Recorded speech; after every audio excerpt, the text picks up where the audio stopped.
Dear depression, the past 4 years of my life have been tough, and for a while I couldn't figure out why. I couldn't understand why I kept feeling so sad when there wasn't anything wrong, or why I felt so tired and drained, even though I hadn't done anything.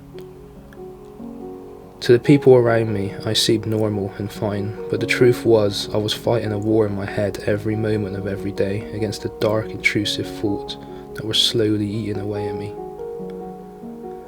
I felt so lonely as I couldn't explain to anyone how I felt because I couldn't even understand why I was feeling the way I was feeling. What I was going through was very hard to explain to someone who had never experienced it because it's hard to put into words just how overwhelming it is.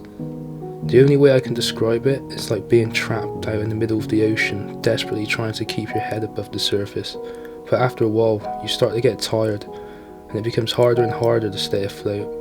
And every now and again, you have to let yourself fall below the surface for a little bit to stop yourself from losing all your energy.